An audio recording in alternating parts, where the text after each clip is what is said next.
speak and maybe ask a few questions.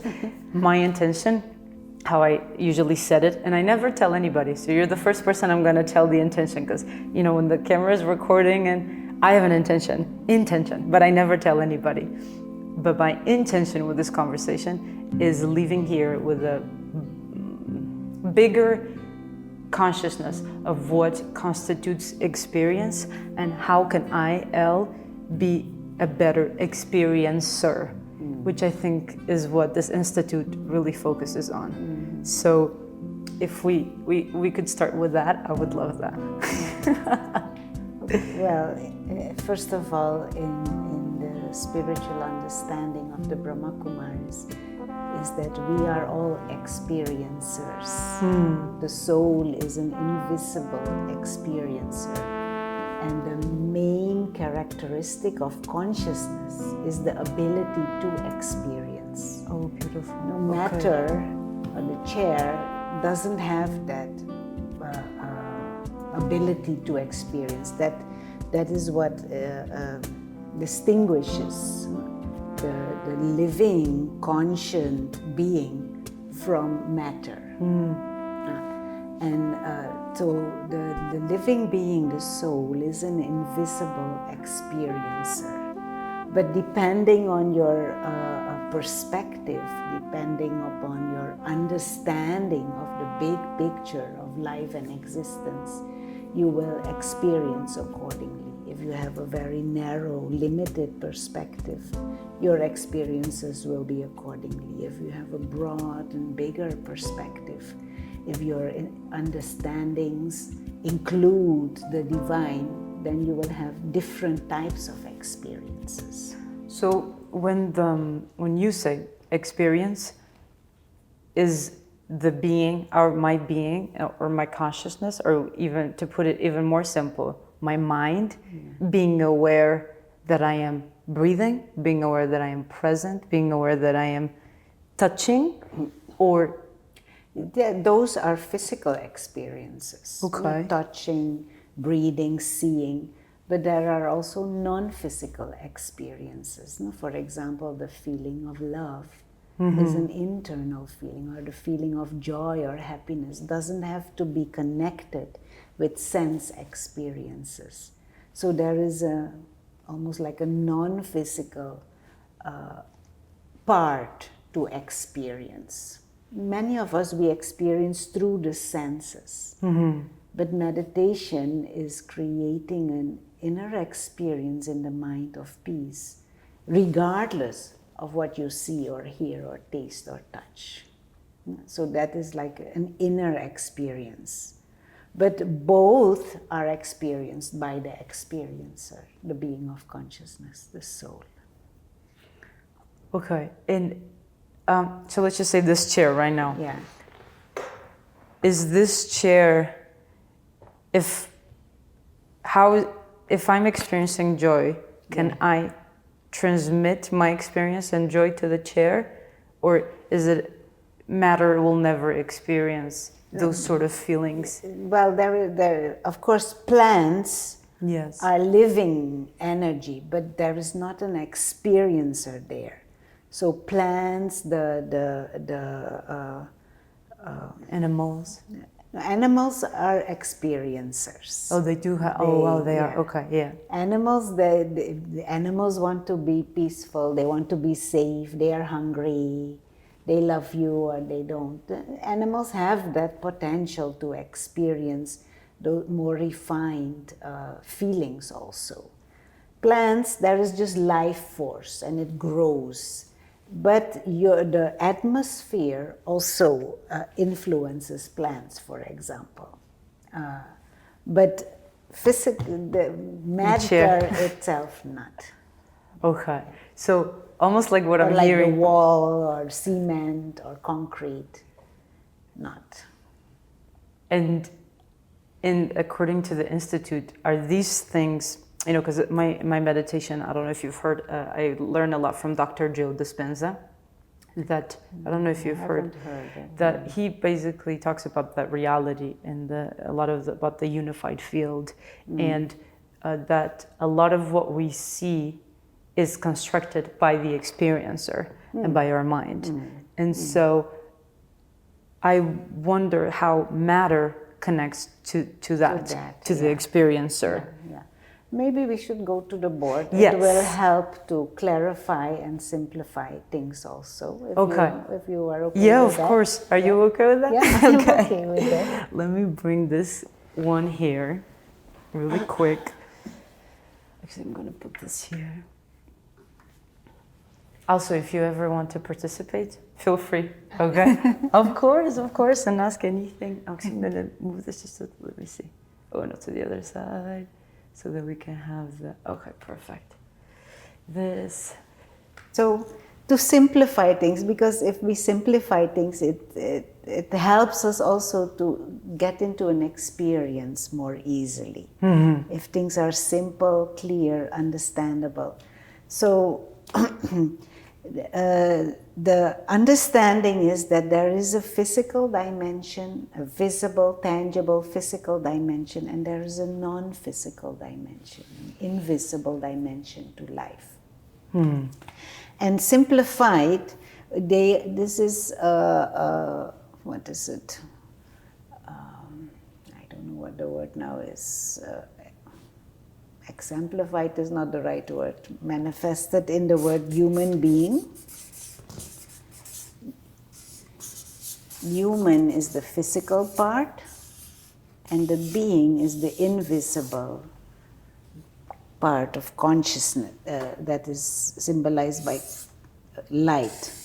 So this is the human. As you know, I can't draw very well, but beautiful, gorgeous. So this is the human part, and around the human there are many things that we call our life. That there are others there. There may be work, a certain education, a culture, maybe a religion. What is it? Possessions, maybe a house or a car, or there is our cell phone, our electronic gadgets, there is money. And this is like our life, my life, and how we move in this physical world. And this is the body. But we are the beings, the invisible beings of consciousness, which is represented by that point of light. Being of consciousness. And the being of consciousness comes into the body and experiences the physical dimension through the body, through the senses. You need eyes to see, you need a mouth and vocal cords to speak and communicate. You need ears to hear. But it's not the ears that are hearing itself. It's not the mouth speaking for itself. It is the being that uses the vocal cords to express an experience. The eyes by itself don't see. It is the being using the eyes to see. And for example, if the being is not there, then this becomes a corpse. And a corpse doesn't say, I'm hungry, I hate you, or I love you. The experiencer is gone when the body is a corpse. That is what we call dying. The soul separates, goes on with the journey, and the body finishes. Do you also use this as a concept of the third eye? Yeah. Okay. Well, the third eye I don't know if you is use a little bit more refined. Okay. The third eye much more means your wisdom and your understanding that you use to go through this life experience. Okay. The third eye is the intellect. Oh. And this is much more than just the soul, the intellect is part of the soul, but the soul is much more than just the intellect. Okay. Wow. Okay. Yeah. And so the third eye is closed if the intellect is confused, or if the intellect has wrong understandings, or the intellect is lazy, or has a very limited perspective. Our third eye is closed. And when our third eye opens, then we become aware of the non-physical dimension, and we become aware of ourselves as spiritual beings of light. Then our third eye is open. When we begin to grasp immortality of ourselves as souls. Body is mortal, but the real being, the consciousness, cannot be destroyed. And so we as experiencers, invisible experiencers, will exist forever. And body is a temporary human physical experience. When you say will exist forever, the Brahma Kumari then believes in reincarnation. Yeah. Okay, all right, perfect. And is there any sort of a rule for when we incarnate, or is there any, once, let's just say this is me, right? This is Elle, and this is my life. Yeah. When I die as a human, Yeah, not as a being. Yeah, exactly. Very then good. when do I get to come back as a being? And do you explore that? Yes, of course. Yeah. There is clear understanding about that. Oh, really? Too. Yeah. Okay. So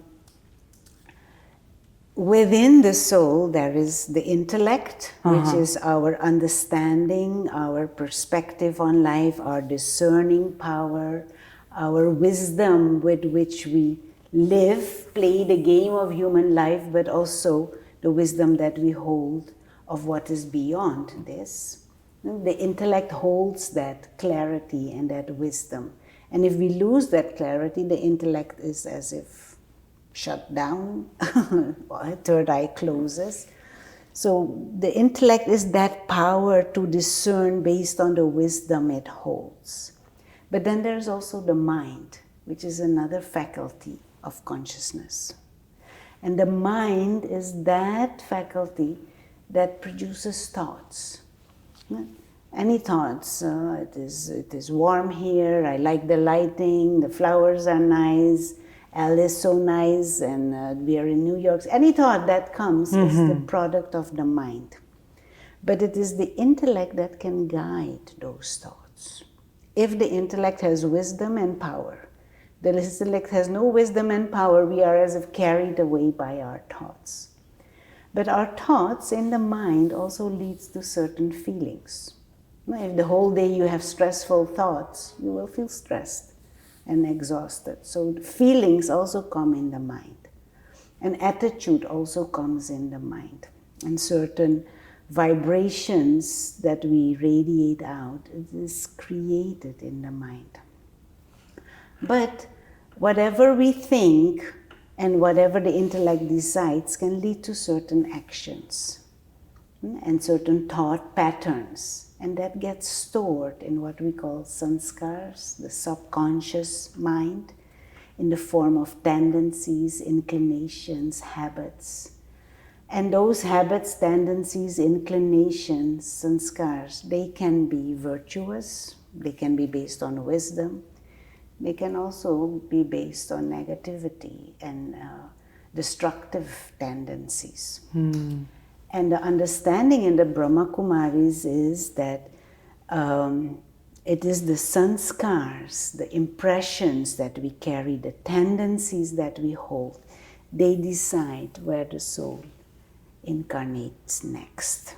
So to give a very simplified example. Yeah, that was like sanskars, the way we use that word. Oh, I thought it was that. Is sanskars. It's a word that doesn't really fully translate in English. Inclinations and your tendencies and your habits, your impressions that you carry with it. So, for example, say a dog bite you when you was young, and you were having such strong emotions of fear and anger and pain, so that creates an impression in the subconscious. And after that, every time you see a dog, you relive it. And so it becomes a deeper impression every time. And then at some stage, you start hating dogs. And you're scared of dogs. Deep and big impressions. And it can be with anything. Smoking. I like cigarette, I like smoking. So you're creating the habit of smoking and a craving of smoking. Inclinations that are formed. And based on those inclinations. So say there is, for example, a strong addiction to alcohol. Mm-hmm. So the soul leaves the body at the moment of that, but the craving and the inclination to indulge in alcohol is there. So that soul will go where it can find alcohol. So the being leaves and then the body does it? Dies. Okay. And the being will incarnate in another body. Oh, I thought you were saying when someone craves alcohol, the being goes away a little bit. No, it's just faded. The inclination is in the being, not in the body. There is a physical component, but the impression, the experiences is in the being. Is in the being, is in the soul. As a result of memory of actions performed. Okay. And does it make sense? Yes, it does. And so if but they can be positive too. If because of the actions, the experiences, the relationships are, for example, of trusting relationship, warm relationship, ships in a certain lifetime, and the capacity to interact with others in a harmonious way. So those impressions and those habits, those tendencies to trust people, to interact with people with a sense of equality and love and patience, that sanskar also is in the soul. Okay. And that impression is carried. And within that, the last impressions, the thoughts with which we end a lifetime, those are deep impressions. And they are carried over. And when they study this phenomena of children who remember past lives, who claim to remember past lives, they see this. There's one little boy. This is a case that is studied by Dr. Ian Stevenson's Department of Behavioral Studies in the University of Virginia. This is a white Christian boy who remembers the life of an African-American woman in Chicago. Oh, wow. and she was in her 30s and in a hotel, and she jumped to her death because there was a big fire in that hotel. Oh. And this young boy, this little boy, is obsessed with heat and safety around the house. Little, from the moment he can talk and walk. He's like his mother calls him a little old man. And he starts saying, Pam, Pam, and his mother asks him, who is Pam? And he says, I was. I died, and I went up. I saw God, but then He pushed me back, and I was born, and you called me Luke.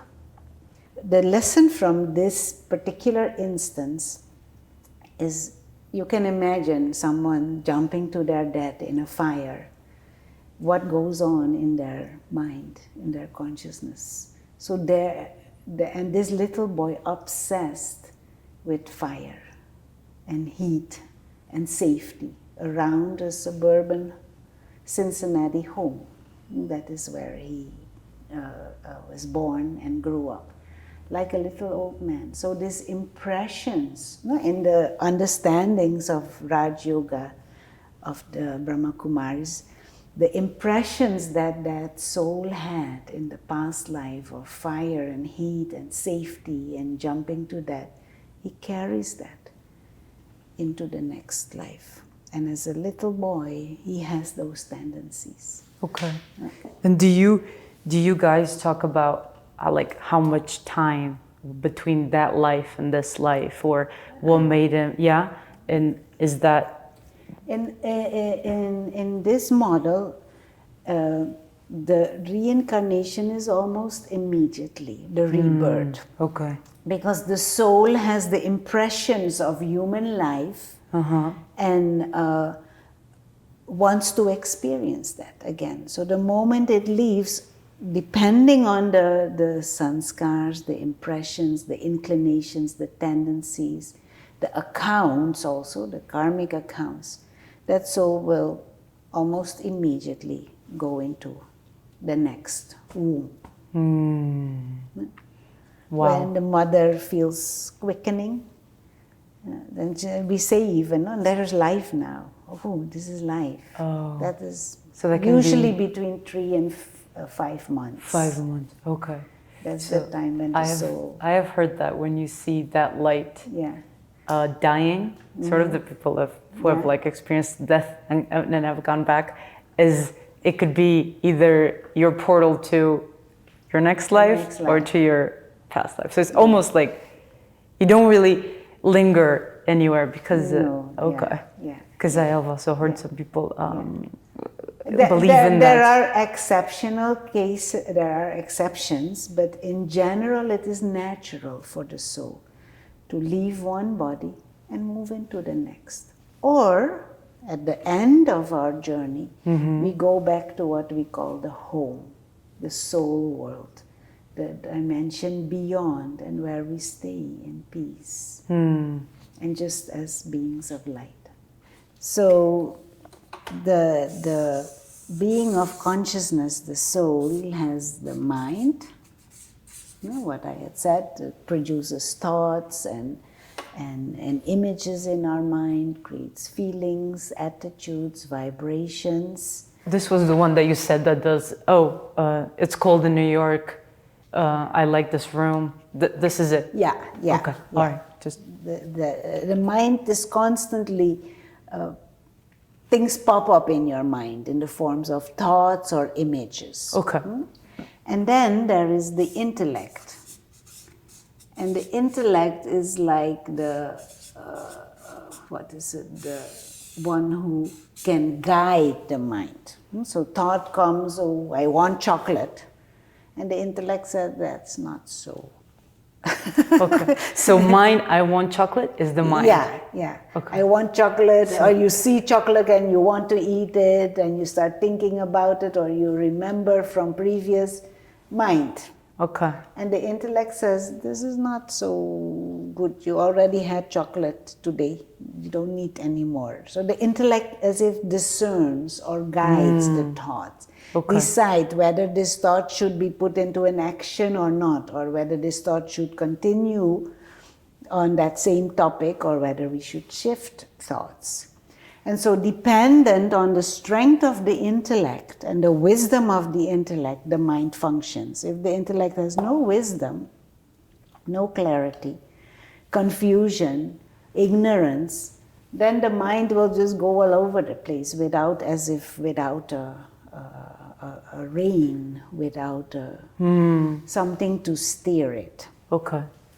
And whatever happens in the mind, however the intellect stores it, and whatever actions are performed through the body, that gets stored in what we call the subconscious mind, or in the form of, sanskars. And this is like, you could say, the subconscious mind, where impressions and tendencies and inclinations are stored. And so it is what the physical actions we performed and what we experience from that, and what in the mind becomes certain patterns. Oh, like the combination. That becomes the sanskars. Okay. And it molds, for example, first time you taste the chocolate, you say, Amazing. Amazing. And so this impression goes in the subconscious, but it's small. But it can create a thought again, oh, that was nice, let me try again. And then you get chocolate again, you taste it, the impression becomes deeper and deeper and deeper, the sanskars becomes bigger. And then at some stage, it has a life of its own. It becomes a desire and it bypasses the intellect. The mind says, I want chocolate, and you immediately go buy. So the stronger the impressions, the stronger the tendencies, the stronger the inclinations. At some stage, they have the power to bypass your reasoning power, your discerning power. So you said inclinations, tendencies and impressions. Yeah. Okay, and all of those are reigned. Okay, and they're influenced by what exactly? They are formed over time based on how strong the intellect is, how wise the intellect is. Okay, I did this because this proves that education. Yeah. How much education you have. Yeah.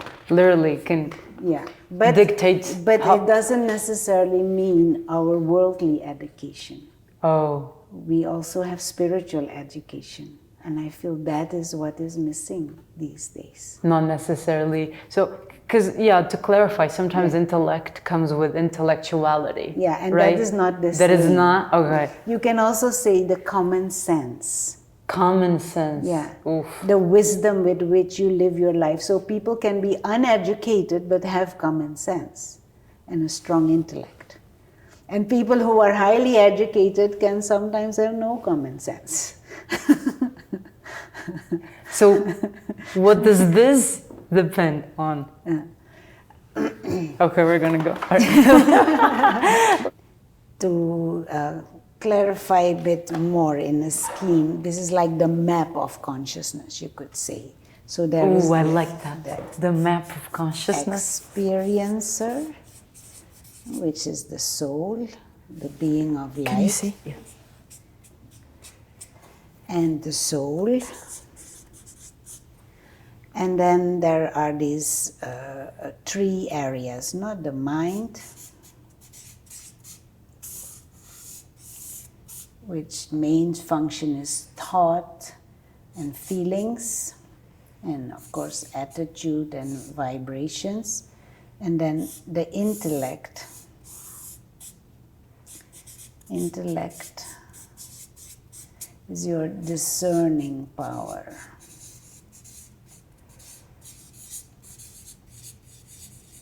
Your perspective on life, on self, on God, your your wisdom, your common sense. I don't know, you don't write it like that. Common sense. People get it.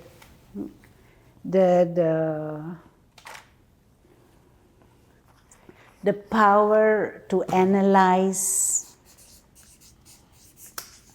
the power to observe, the power to decide, all of that is part of the function of the intellect. And then we have the subconscious mind, the subconscious mind, where there are the habits,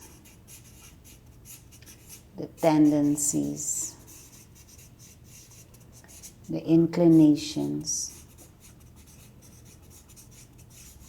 the impressions.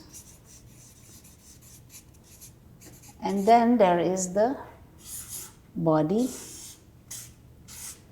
with the 5 senses, our ears, our eyes, the sense organs, 5 senses. So the eyes see ice cream or chocolate. Mm-hmm. Then the thought comes in the mind, this is interesting. And the intellect says, go for it, let's see what this is. So you go get the chocolate, you put it in your mouth, you taste it. There is an experience of the sweetness of the chocolate.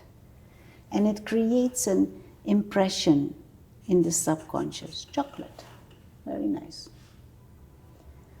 So next time you see chocolate, you think, again, let me get some chocolate. And the intellect said, was a good experience last time. Let's go for it again. So you go get chocolate, little bit bigger now, nice flavor. So this impression grows stronger and stronger and stronger and stronger, and maybe even very big. And then this start then bombarding your mind. I want chocolate, I want chocolate, I want chocolate. And stronger this gets, it bypasses the intellect. You eat and you create a habit like that. Now this is a physical example. There are also impressions in our mind of who we are. Our sense of identity. And the large majority of us, we carry in our subconscious mind the impression, the identity based upon the body. So if this is our subconscious mind,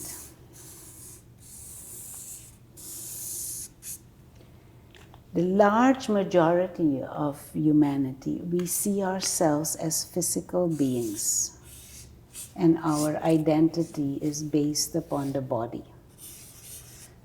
I'm a female, I'm a Caucasian female, or and I am born in these social circumstances, and I am poor or rich or educated. Different identities we carry based upon, this is I, like a false I, a limited sense of identity based upon our body or our physical circumstances, our positions, our possessions, the people we know, the people we are born to. And we carry with us this sense of identity, but much of it is subconscious. But we behave in a certain way, we think in a certain way. It is formed by much of this subconscious, limited identities of ourselves that we carry with us. We think of ourselves as mortals, for example. And if I carry an image of myself as mortal, it limits my thinking, it limits my decisions, it limits my choices. Oh my God. And this is what we call, within Raj Yoga, we call this ego. False identity. A limited perspective on self. And if we operate from this ego, our intellect is limited. What we call soul conscious identity, where I understand myself as a spiritual being, timeless being, immortal being, innately divine, and temporarily I am associated with a body. But this is as if my tool, my vehicle with which I experience the physical world. But the real self is the soul, the spiritual being. And I transcend the limitations of the body. So I existed before the body took shape, and I will continue to exist after the body perishes. If this is my sense of identity, the real I, the soul identity, or soul awareness, soul awakeness, if this is my identity, my intellect will function very differently. I will approach things from the understanding of immortality, for example. I will approach people with the understanding they are not just their looks or the parts or their positions or their possession, they are spiritual beings. In this identity, the intellect has the sense and the understanding that all are souls, and we're brothers. We're a family of souls. In this ego-based thinking and functioning of the intellect, I am white, you are not. I am American, you are not. I am rich, you are poor. Everything becomes a separation. In this awareness, it can still be there. You have a white body or a black body or a brown body. You have this, but this is the vehicle. We are all spiritual beings. We are all innately divine, children of the Supreme. We are family, we are brothers. There is that feeling of brotherhood based on spiritual understanding, but everyone has a different vehicle, different part is played, but your value is based on who you eternally are, not on what you do temporarily. Why do you think then most of our world and most of the institutions that, at least the way that I was brought up in my upbringing, and probably you too, I mean, you grew up in South America, but as Dutch, and Europe, have such limited identities of self, and death is such a strong concept. I mean, what I'm hearing from your words, that death and the fear of death might be at the foundation of all of our problems. That's one. Second one, why do you think we have evolved like that? Was it because of the survivalness, the harsh survival conditions that we've lived? Because this is a wisdom that's been around for a long time, right? So why has the world evolved to be so focused on this, and with this such a strong component and such a fear of death? I feel humanity as a whole started from a place like this.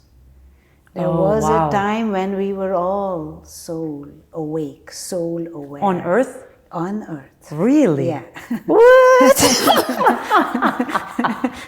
And in mythology and in religions and in older cultures, there are memories of this. Paradise, heaven, the deities of Hinduism and of Chinese cultures. Plato also talks about it. Yeah, Plato talked about the gods and the goddesses of Greece. There was a time when human beings were godlike in nature, when they were so conscious.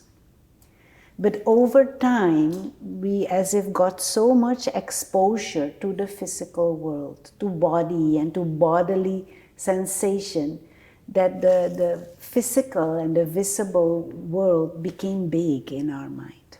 And we started to believe, I am this body. I am male, I am female, I will die, I am taking... So over time, we have, at the individual level, we have shifted from this to this because our sense impressions became overwhelming. And we lost the awareness of the non-physical. Almost like globalization? Are you like an awareness of the world? It happens at the individual level, but collectively we reinforce ourselves. And then the predominant consciousness becomes what we call body consciousness or ego consciousness. And it's the way we also simplify it. There is a time when the battery of the soul is charged, but by living and by being exposed to the physical world, gradually the battery discharges and we move into a lower state of consciousness, a lower state of awareness. And then our intellect functions diminishes. And then fear of death is one of the big things that emerges. Our consciousness shifts from immortal soul to mortal human, mortal bodily being. And that shifts tremendously our whole inner dynamics, our thinking, our feeling, we become insecure in this state of consciousness. And insecurity becomes the basis Is what caused for all vices and all depression and sadness and misery and everything. Yeah, but well, this doesn't happen in one lifetime. This happens multiple over lifetimes. Okay. That consciousness gradually loses power, becomes diminished, degrades. Matter responds to this. The physical universe would like us to be in this state. What do you mean would like us? It means nature responds to us, to consciousness, depending on the quality of consciousness. Oh my God. So Sorry. if we are in this this highest state of spiritual awareness, nature would like to give us the best. And when we are in this awareness, nature says, why should I give you the best? You don't know how to use it. Did something clicked? Yeah, it did. I was like, can I do it? Can I not? And I'll give some simple examples to kind of, for example, if out of greed or out of limited thinking, I buy something I don't need. Something happens to pull me back. Some bill comes or some unexpected something, somebody hacks into the account or whatever. If I do, out of some ego-based tendency that is there that I don't have control over, I do an action that is not in line with the forces of benevolence. Something in life happens to signal me, to try and stop me. So that I don't do that action that I learned a lesson. Oh. Is that what you mean when nature is talking to us? Sorry? Is that what you mean when you say nature is trying to talk to us? Nature is trying in every to tell action us that in we... different ways that our positioning, our inner positioning should shift. And so at moment, for example, there are such calamities around in terms of weather, circumstances. Nature is telling humanity, you have abused matter. You should shift into a different way of thinking, a different way of being. But we are not listening. Or we're listening with ego, thinking we can do whatever we want. And so there was a time when we were living from this benevolent, soul-awake, soul-aware state. And nature gave the best. And that is the time that is remembered as paradise. And now, collectively, we are in this ego-based, body-conscious state where vices have become almost normalized. Vices, I mean anger, I mean greed, I mean jealousy, I mean anxieties. They have become normalized. And nature is trying to tell us, you have to shift. Yeah, there's something ain't right. But I do want to ask you, why do you think... Because this is something I also explore a lot in my show. Because this makes a lot of sense, and some stuff that you said almost like awaken things inside of me. So thank you so much for that. But why did we shift from paradise to here? Yeah. Why do you think? Because when I talk about it, I say that usually is because this wasn't enough and it was only for a certain group of people, and we're meant to get there collectively as 8 billion or 9 billion or 10 billion, whatever it is, that when we all sort of live in this soul identity again. That is what the Raj Yoga knowledge says in this model. That is the nature of things when we are exposed in the physical world. Everything that is new becomes old. Battery is full, you use it, it becomes empty. that is the understanding of entropy. What was order goes to chaos and then comes back to order. So this is like, not because we are bad or lose anything or want it, it is the natural way that consciousness evolves when it is exposed to the physical world. And we gradually lose clarity. And there comes a time when we are in utter darkness, the third eye is closed. And then but we are spiritual beings, so something within us tells us this is not right. Something else has. We are as if pulled and called towards something different. And then there comes a moment that you say, okay, enough is enough. And do you think we're going to go back to this? Yeah? Do you think we're going to be able to collectively? Yeah. Oh, wow. Through spiritual practice, or? One thing is through our spiritual practices, but human beings learn in two ways. They learn through wisdom and practice, or they learn through pain. Oof. Through wisdom and practice, or they learn through pain. Yeah, and for many of us it is a combination of both, little bit here.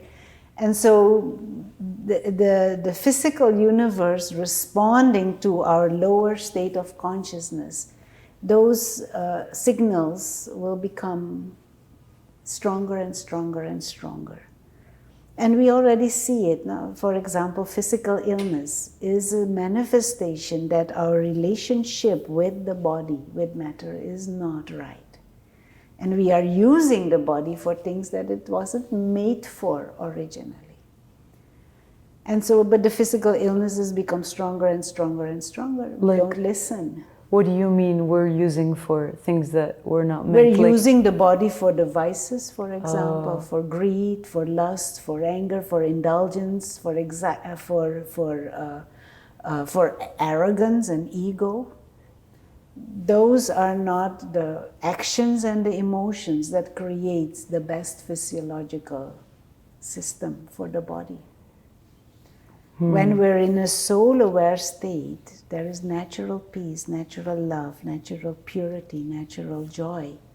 The body flourishes. And that is just one area. Society seems to almost be falling apart on many fronts. No? The financial systems, the social systems, the family structure systems, the political systems, the environment. These are all signals from the physical dimension that we are out of balance completely.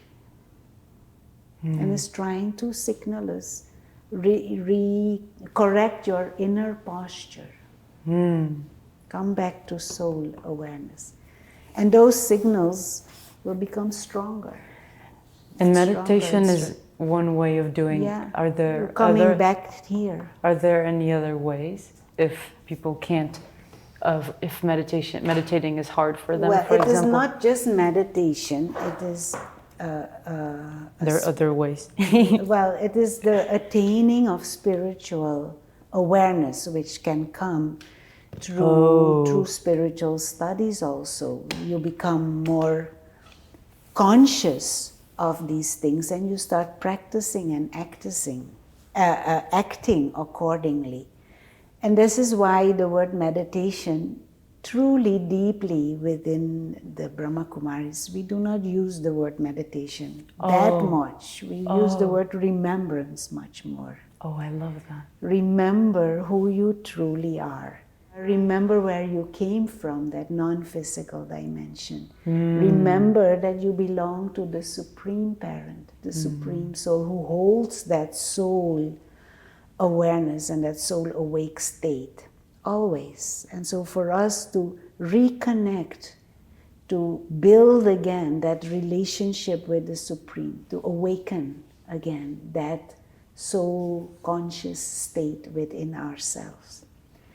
That is what is the spiritual journey. And that is not just sitting in meditation trying to calm our mind. It is remembering your own higher nature, remembering your supreme parent, remembering the home of the soul, and remembering that this physical world is a temporary game of human life. But we have become trapped in the game. I started to identify with the game, started to identify with this body. And then we get into this whole limited perspective of dying and anxiety and insecurity and all these limited, not so useful tendencies emerge. A concept of anarchy that I don't necessarily associate with a political aspect of it, or maybe a little bit, but we don't have to get into it. But I think it's mostly me predicting almost that as we evolve as spiritual beings, we will live in a state of anarchy. And I loved that, what you talked about, that the fake king, then there's the cabinet of ministers, and there's the prime minister, and then there's that.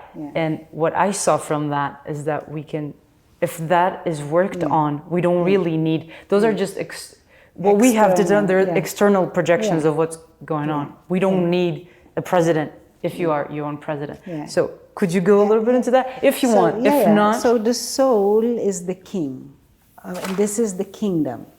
The mind, the intellect, the sanskars, the subconscious, and the body. This is your kingdom. And the soul should be in charge of this. But as we have been exploring, the ego has become in charge. And the ego is the false, the fake king. And the intellect is the prime minister. The intellect is the one who guides the mind. The mind is like the cabinet of minister, the minister of thought, the minister of feeling, the minister of attitude, the minister of vibrations. And this is like your treasury. But if there are unhelpful sanskars, your treasury is actually in deficit. And if there's useful or even divine sanskars, you have good treasury. And this is your tool with which you express and experience the sense organs.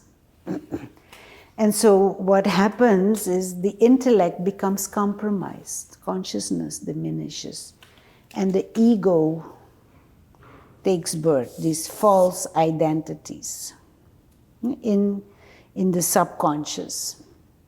Intellect gets compromised. So the prime minister doesn't work anymore for the soul, but starts working for the ego. And then the ego uses the mind to think about chocolate. You want chocolate. Who cares about money, or who cares about health? The ego wants his chocolate. Chocolate, no matter how fat the body gets. And this ego then starts also using all the resources just to get the chocolates. The intellect doesn't function properly anymore. The ego takes over the discerning power. And so this is inner anarchy. The soul then has to suffer the consequences of too much chocolate. And there's not just one ego of chocolate. There are many other egos also. And they all want to use the mind for chocolate, for coffee, for praise, position, for money, for lust. All kinds of egos, they have their desires and they want to use the mind for that. And they want to use the body for that too. And the soul is sitting there and thinking, what is going on? I'm peaceless and restless and I don't know, this mind overthinking all the time. Is there any interaction between the two? No, this happens in the soul. Okay. It is in the soul. So when you said the soul is there thinking... Is the experiencer. Oh. Yeah. So whatever goes on in the mind, the soul experiences it. Yeah, whatever goes on in the mind. Yeah. Yes, okay. But the soul can still discern or detach itself from that experience. If the intellect is strong. If not, the soul thinks it's the mind. Yeah, exactly. Wow. Okay. Yeah, because it's just like so mind-blowing. Because it touches on everything. It's not just spirituality, it's everything. It's politics. This is our existence. Literally, it's everything. Yeah. Okay. All right. Let me just bring this. And we do feel our inner world is what gets projected and reflected in the outer world. And then we try and fix the outer world, but you cannot fix the outer world if you don't fix the inner world. That's law. Yeah? That's your view. Yeah. I mean, you cannot have a society that is harmonious and equality and just if people have greed, or if people have arrogance, or if people look down on, have an attitude. Internally, things have to come back to feelings of brotherhood, to love for truth. Only then there will be truthful structures outside.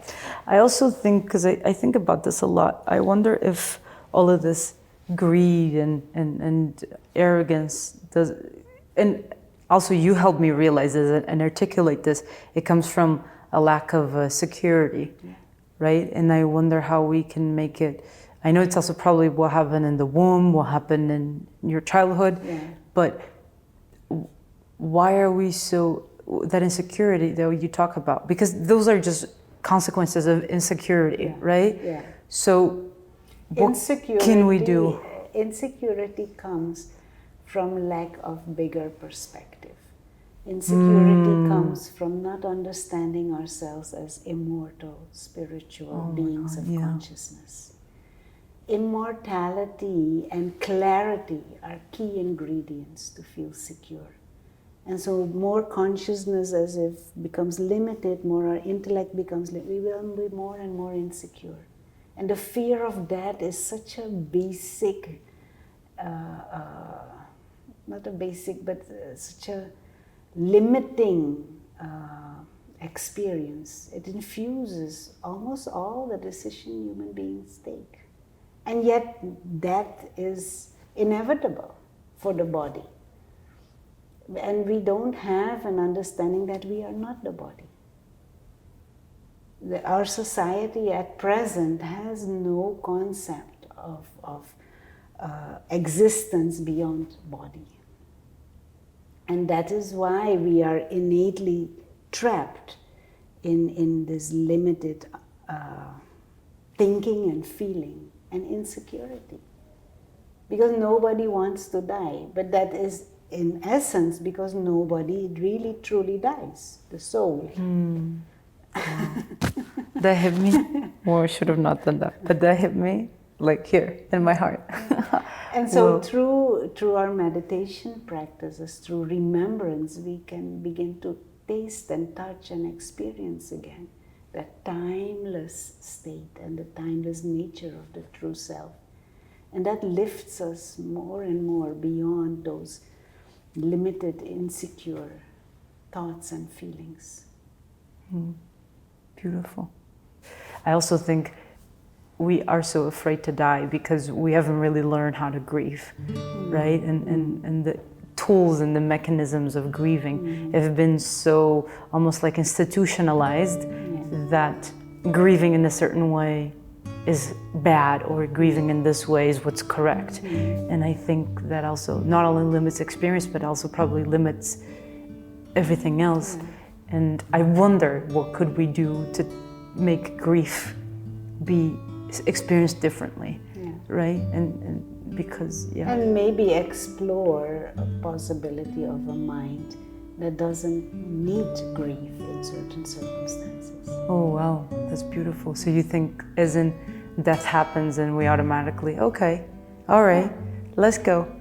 If there is true soul consciousness, the physical death of the body is seen as something natural. And we just move on to the next stage. Almost like we celebrate, right? Yeah. Or you get out of a car and you walk, or you get into another car. Same. Body is the vehicle. Soul just we get out and we journey on. So when you think like missing someone that has died so much, like I miss I'm gonna go to the deeper one, my mom that's not my kid, but that died. That wouldn't happen in a full consciousness being? In soul conscious awareness, you don't feel anyone dies. The soul is still there, continuing on the journey. No, so almost like you still see them? You still interact with them? Not necessarily. Maybe some do, but maybe not. But that soul has gone on with their journey. And you have good wishes, you love, and what you have received from them can never be taken away anyway. What you have experienced with them, you were part of your journey, you were together, and now you're journeying on. But that soul is my brother, and we eternally exist, and we are family forever, in different forms, in different ways. So I didn't lose anyone. First of all, I didn't own anyone. So I can't lose them either. Yeah. They're just traveling on. And I travel on. And you are grateful and you're enjoying whatever you have shared together. The sign of healthy relationship is that you enjoy being together and you also enjoy when you're not together. There's no attachment. No holding on. Holding on. Wow. Shall we? Yes. Okay. I don't know if you're going to join us too. So let's have a few minutes of